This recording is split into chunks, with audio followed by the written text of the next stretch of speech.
I'm about to take you on a journey. It's my life journey. This November, I'll be retiring from my broadcast career. But before I do, over the next few weeks, I'm going to look back and share those memories with you. I call it Jeff's Journal. And tonight, the journey begins as I share my first experiences as a reporter and anchorman before I even came to Portland.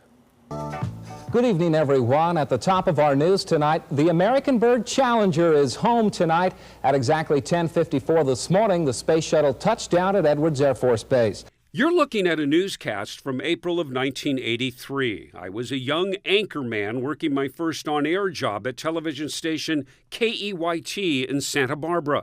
Here I'm reporting on the landing of the inaugural flight of the Space Shuttle Challenger. Challenger flew just south of Santa Barbara, causing a double sonic boom at 10:48, rattling windows and causing people to look skyward.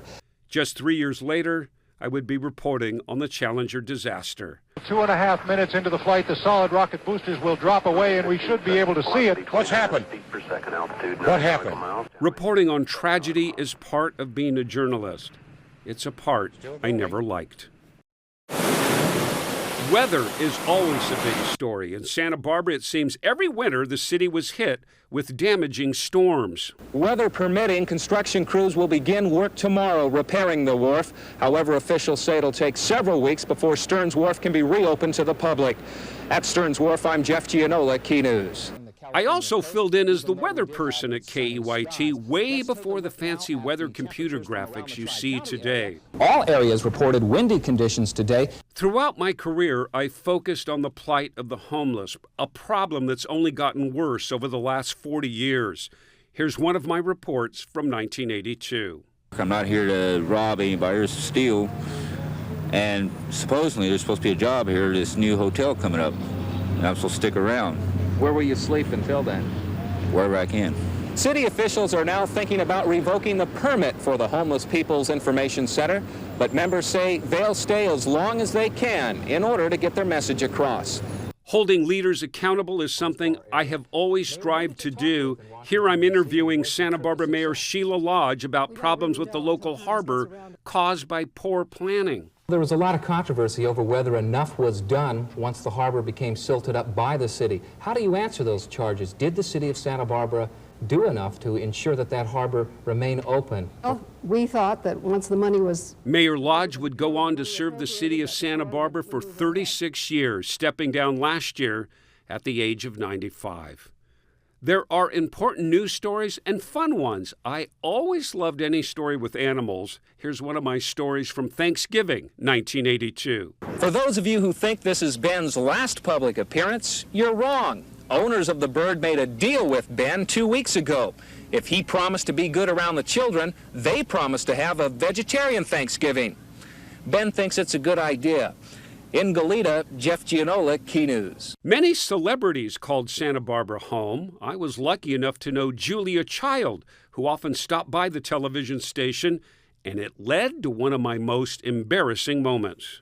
This is the newsroom at KYT when I was here, and look how small the hallway is. So one day I come running out of the newsroom, and I slam right into Julia Child, who was right here, and I'm so embarrassed. I mean, I slammed into her. And she just looked at me, oh, Jeff, that's okay, that's okay. Oh. And that was my most embarrassing moment. But the highlight of my time in Santa Barbara centered on President Ronald Reagan. Reagan's Santa Barbara Ranch was the Western White House. In 1983, Queen Elizabeth and Prince Philip visited the Reagans and the Santa Barbara Mission, and I broadcast the event live. That's me in the foreground in the gray jacket as the Queen arrived and the mission bells were ringing. The royal limousine is pulling up.